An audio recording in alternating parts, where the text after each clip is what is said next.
Moses supposes his toes are roses, but Moses supposes erroneously. Throw that bum out, sir.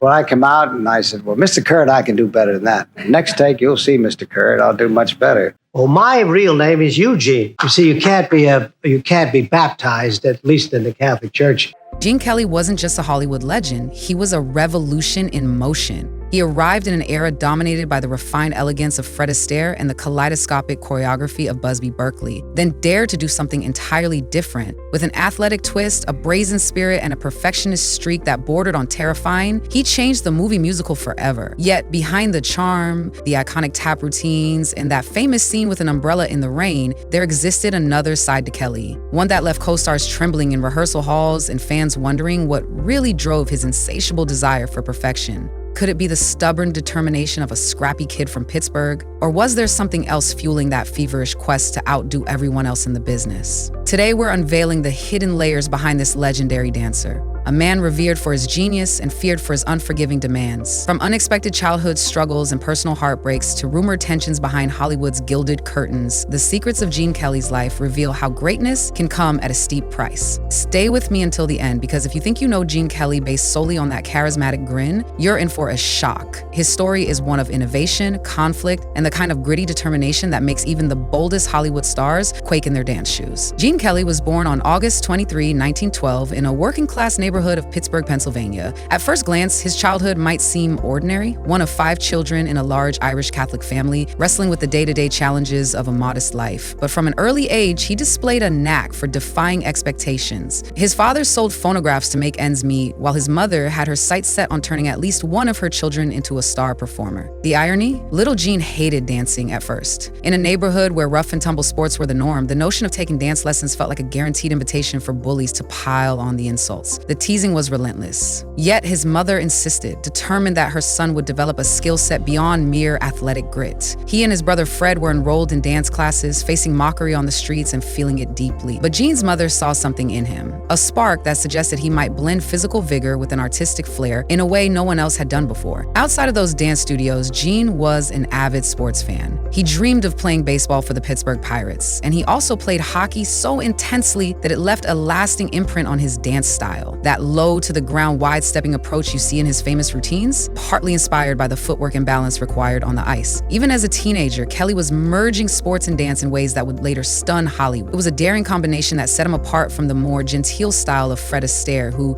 glided across the floor as though he weighed no more than a feather. But none of this came easily. The Kelly family wasn't wealthy, and like millions of Americans, they were thrown off balance by the stock market crash of 1929. Suddenly, college tuition became a luxury, and Gene had to juggle multiple jobs just to stay enrolled at the University of Pittsburgh. He dug ditches, worked at a soda fountain, and even labored as a carpenter's helper. When he realized that standard academics didn't ignite his passion, he dabbled in law school, only to find that he couldn't resist the magnetic pull of performance. His frustration mounted. He wanted to be more than a teacher at the family's dance school. He yearned to test his abilities on bigger stages, to see if his innovative blending of athletics and dance would hold up under professional scrutiny. Yet, as we'll soon discover, his ambition was about to lead him somewhere that would challenge everything he thought he knew about himself. His next move would take him straight to the heart of entertainment, New York City. And from there, nothing could keep Gene Kelly away from the bright lights of Hollywood, even if the road ahead was paved with cutthroat competition, creative clashes, and personal sacrifices that would echo through the rest of his life.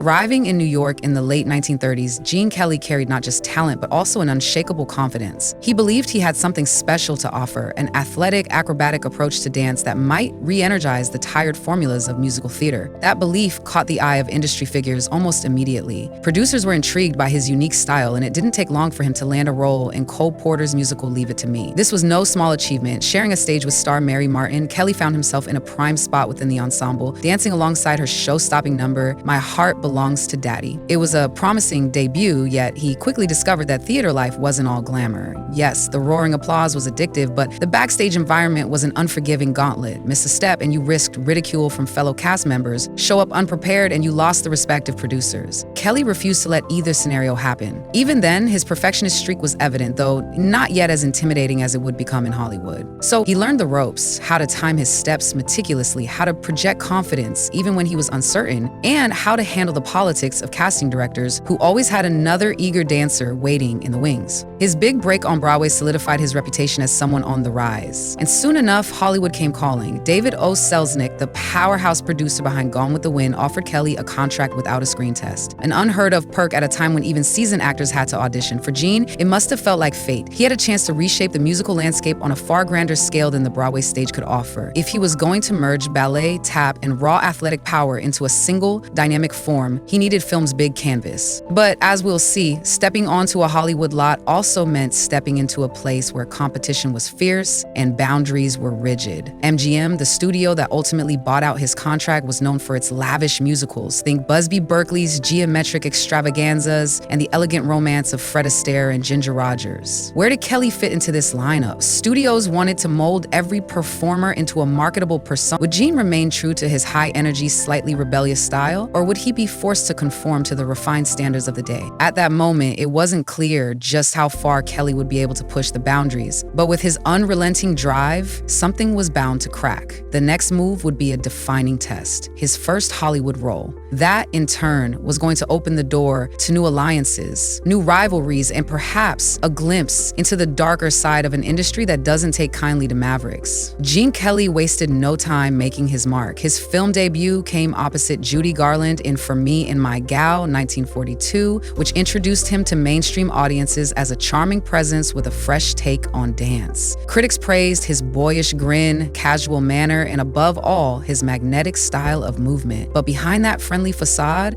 Kelly was quietly calculating how to push the medium beyond its comfort zones. He didn't have to wait long. Borrowed by Columbia Pictures to star alongside Rita Hayworth in CoverGirl, 1944, Kelly found a chance to experiment with choreography in ways that typical MGM musicals wouldn't allow. In one standout sequence, he performed a challenge dance with his own reflection, using advanced camera tricks to create the illusion of two Gene Kellys on the screen simultaneously. It was a brilliant moment that hinted at his fascination with special effects and his ambition to make the camera itself a dance partner. Audiences were dazzled. Here was a dancer who wasn't merely gliding across a polished floor. He was leaping, turning, and twisting with an energy that felt downright electric. Critics noted that Fred Astaire's style was smooth and refined like an aristocrat on the dance floor, whereas Kelly was down-to-earth, muscular, and at times rough around the edges. A product of Pittsburgh through and through, the distinction couldn't have been clearer. Viewers gravitated toward his everyman quality, and the industry took notice. Studios began to realize that Kelly could bring a new kind of vibrancy to their musicals,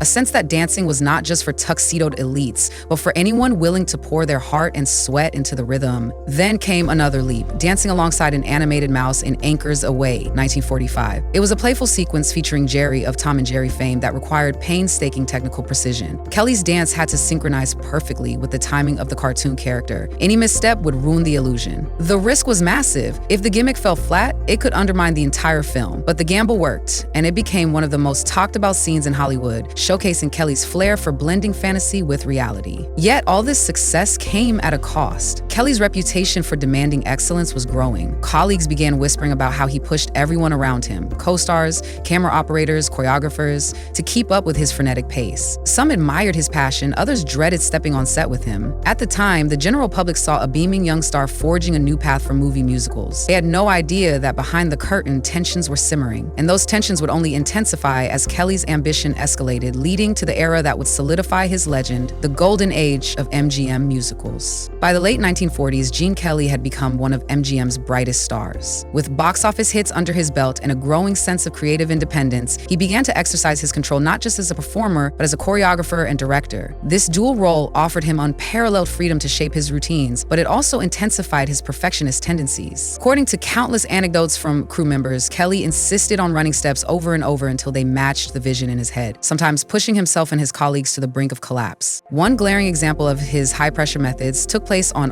the Town, 1949, which he co-directed with Stanley Donen. While the film brimmed with innovation, most notably being shot on location in New York City rather than relying solely on studio sets, the shoot was anything but easy. Kelly's desire to capture real streets and real backdrops meant complicated logistics. Cast and crew rushed around in public spaces, trying to perfect intricate dance numbers while onlookers gawked. Despite the chaos, the result was mesmerizing, proving once more that Kelly thrived under challenging conditions. But for those who shared the set with him, the process could feel harrowing. Some rumored that Kelly's drive for excellence stemmed from his deep insecurities. He was acutely aware of Fred Astaire's long shadow and wanted to establish himself as a distinctly modern alternative. Could it be that he saw no room for error because he feared critics would dismiss him as a lesser version of the top hat and tails icon? Others speculated that his passion was fueled by a more personal ambition. He wanted the entire industry to recognize him as the definitive figure of American dance, overshadowing not just Astaire, but also the elaborate productions that Busby Berkeley had spearheaded. Whatever the motive, the pressure behind the scenes was undeniable. Then there was his personal life. Kelly had married actress Betsy Blair in 1941,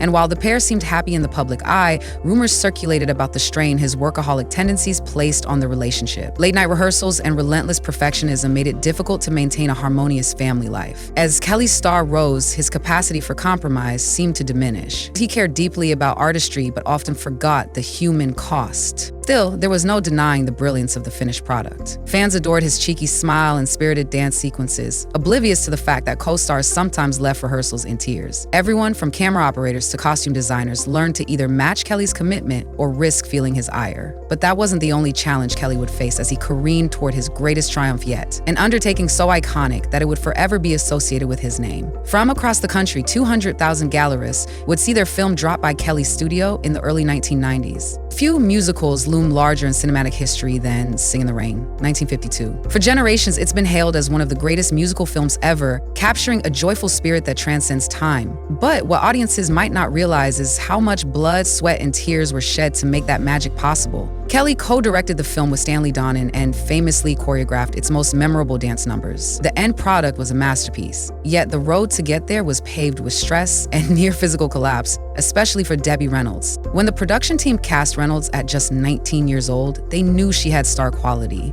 What they didn't anticipate was how difficult it would be for her to keep up with Kelly's punishing demands. He noticed every misstep or slightly off rhythm, and he wasn't shy about expressing his frustration. Rumor has it that during one particularly grueling rehearsal for the Good Morning number, Reynolds' feet started bleeding, and she had to be carried to her dressing room afterward. She later said that surviving that film and giving birth were the two hardest things she ever did in her life. Donald O'Connor, another star of Singin' in the Rain, wasn't spared either. His show-stopping routine, Make 'em Laugh, required him to execute physically grueling stunts, running up walls and flipping backwards. He was a seasoned dancer, but at that point he was also a heavy smoker, and the exertion took a brutal toll. Once he'd nailed the routine, he collapsed in exhaustion, only to learn that some of the footage had been lost in an accidental mishap. He had to redo the entire sequence. O'Connor would joke about it, but the underlying truth was that Kelly's pursuit of perfection spared no one, not even himself. Then there's the most famous scene of them all, Kelly dancing in a downpour during the title track. As legend goes, Kelly had a fever of about 103 degrees while filming that sequence. While it's often pointed to as a testament to his dedication, it also illustrates how far he was willing to push his body to get the shot he wanted. Witnesses recalled how studio executives tried to persuade him to rest, but Kelly was having none of it. He improvised much of the routine on the spot, letting the rain soak through his suit until he finally collapsed,